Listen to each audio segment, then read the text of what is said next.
Hi friends, చూడండి friends, అందరూ బాగున్నారా ఫ్రెండ్స్?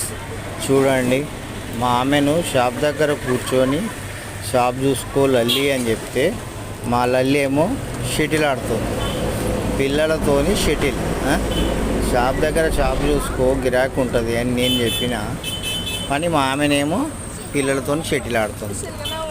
ఎప్పుడు చూడు పిల్లలంటే ఇష్టం, పిల్లలతోనే ఆడుతుంది ఆమె.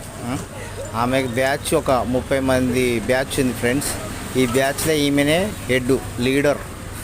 ఈ లీడరు ఆ పిల్లలు కలిసి గణపతిని పెడతారు ప్రతిసారి. ఇక అంతా ఒక 1 ఇయర్ నుండి 10 ఇయర్స్ పిల్లలు ఉంటారు. అందరికీ ఈమె లీడర్ లల్లి. చూడండి ఫ్రెండ్స్, షాప్ చూసుకోవాలి కదా ఫ్రెండ్స్, పిల్లలతో షటిల్ ఆడుతుంది. షటిల్ ఆడి అది అయిపోతుంది. నేను షాప్ దగ్గర ఉండు, నేను పండుకుంటా కొద్దిసేపు అని నేను పండుకున్నా. మా ఆమెనేమో మా లల్లి ఏమో ఇట్లా షటిల్ ఆడుతుంది. చూడు చూడు ఆడు జోకులు వేస్తుండు, ఏమి ఇంకా నవ్వుతుంది. ఆడు పంచుల మీద పంచులు వేస్తున్నాడు. ఆడు ఉన్నదే గింత. చూడు పంచులు ఎట్లా పంచులు వేస్తాడు అనుకున్నా. వాళ్ళ డాడీ అంటే డాడీ కన్నా ఎక్కువ వేస్తాడు ఆడు పంచులు.